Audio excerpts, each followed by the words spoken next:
Tani waxaa ka sheekeynayso waa gabar waxa ay leedahay bal aan idinkaga sheekeeyo qisadana dhex martay istighfaarta iyo ducada Allah iyo Quraan akhriska. Waxay tiri waxaan lahaa gabadhayda waxaa la dhahay waxay leedahay camaliyad waliba aad iyo aad u adag qaliin adag ayay leedahay gabadhaydii aadna waa u murugay qalbiga aad iyo xanuunay indhaheygana aad ayay u ilmeynayeen habeen walbeeto. laakiin Allah xaggiisa ayaan u cararay oo ducada ayaan badiyay iyo istighfaarta iyo Quraan akhriski. Alxamdulillah markii aan badiyay in badan istighfaarta Ilaahay subxaanahu wa ta'ala waxa uu iigu bedelay qaliinkii farxad. Waxaan sugaynay qaliin inay gabadhayda gasho balse dhakhtarkii wuxuu i dhahay si kadis ah. Alxamdulillah qaliinkii Ilaahay wuu ka badbaadiyay gabadhaadii wax qaliinan uma baahno waana daaweynaynaa arinteeda daawo bas ayuu ku soo koomatay ayuu ilaahay aad iyo aad waa u farxay. Waxay leedahay nafteyda iyo naftiinaba waxaan idinkula dardaarmayaa digriga iyo badinta istighfaarta salliga nabigana sallallahu alayhi wasallam ha moogaanina ayay leedahay. Waxa ka sheekeynaya waa wiil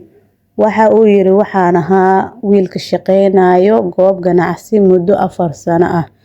waalidkaygu uu mootan yahay anigana waxaan ahay qofka kaliya ee reerkaas masruufo eelkayga aniga ayaan ugu weynaay ayuu dhahay ilmaha wuxuu yiri 25 sano ayay da'deyda jirtaa inta kalena way iga yaryar yihiin waa gabdho iyo ilmo yaryar oo iga wada yaryar uu dhahay 9 canug ah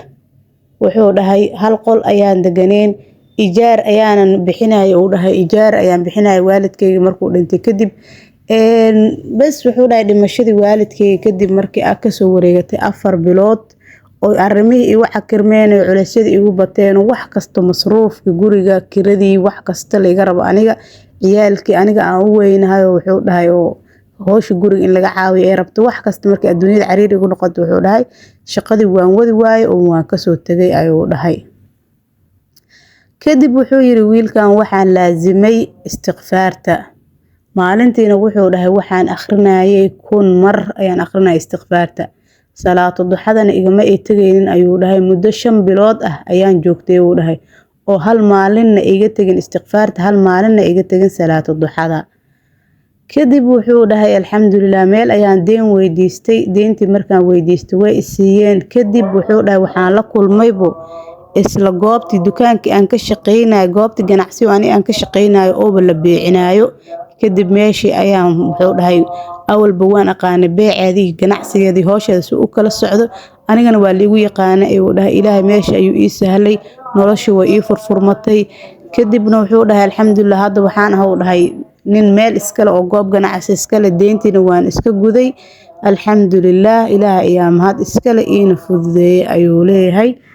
Marka qisadiisa intaas ayuu ku soo koobay qisadiisa oo dhan waxay tahay istighfaarta iyo salaatu duxada ayuu wuxuu ku helay goob ganacsi oo markuu uu 5 bilood oo joogtay uu waday ayuu wuxuu noqday ninkii shaqaalaha wuxuu isku bedelay ninkii shaqaalaha oo haddana shaqo la'aanta noqday oo haddana agoonta korinay ayaa wuxuu isku bedelay nin goob ganacsi iska leh oo hadda uu u kala socdo ganacsigiisa. Marka Ilaahay meesha uu rabo ayuu ka irsaaqayaa meel dhow iyo meel dheer meeshu Ilaahay kuugu talagalay ayuu ka arsaaqay alxamdulillah suqhu min haythu la yahtasib sayaqana marka meeshu ka arsaaqayo Allah subhanahu wa ta'ala xuleeyahay faqultu astaghfiru rabbakum innahu kana ghaffara yursilu as-samaa 'alaykum midrara. Marka istighfaarsano meesha muhiimadeena waxay tahay wayumdidukum bi amwaalin insinaya maal marka istighfaarta insha Allah aan badino wax kasta inta iyo culays kasta oo haysta aanu cararna xagga Ilaahay agtiisana loogama sokeeyo marka inta bini aadan bari leeyahay Ilaahay bari oo gacmaha u hoorso Ilaahay ducadaada uu ajiibayaa udcuuni astajib lakum ayu Allah naleeyahay. Marka walaalaha qaaliga waa maasantii hada halkan soo gaarteen jasaakumullahu khayran maantana aan ducada badsano waa yawm Ashura insha Allah bishaan oo dhan waa bil barakeysan waliba maalintan waa maalintii loo dambi dhaafi lahaa dambiga sanadkii la soo dhaafay oo dhan dambigaaga la dhaafi lahaa waay Ilaahay bariya insha Allah annagana isku soo duceeyna meel kasto aan joogno Ilaahay naga aqbalo ducadeena iyo toobadkeenkeena iyo alla barigeena Allah naga aqbalo insha Allah amiinteeni amiinta malaa'ikta Allah kulmiyo ducada arladan ka duceeyna Ilaahay samada ka ajiibo biidni rahmaan allana hanoo dembi dhaafo dembigeena kii hore iyo kii dambe mid yar iyo mid weyn midaan ognahay midaan ogeynba allah hanoo dembi dhaafo allah hanoo naxariisto allah isku keenya cafiyo gafkeena iyo geerideena ilaahay ma kulmiyo biidni raxmaan ilaahay khaatimadeena kheyr ha ka dhigo kelmada ugu dambeyso afkeenana allah ka yeelo kelimatu tawxiid laa ilaaha ila allah muxamedun rasuulullah allah ka yeelo albaabada kheyrka iyo wanaagana allah noo furo biidni raxmaan kheyrka meel kastuu joogo allah noo sahlo keeniyo salaadeena iyo sadaqadeena iyo ducadeena iyo acmaasha wanaagsan oo dhan allah naga aqbalo aamiin yaa rabbi insha allah aan ku wada salina nabigeena maxamed sallallahu alayhi wasallam fiidiyowgina like saarta ayaan rajeynaya oo sii share garay walaalaha kale oo kheyrka jecel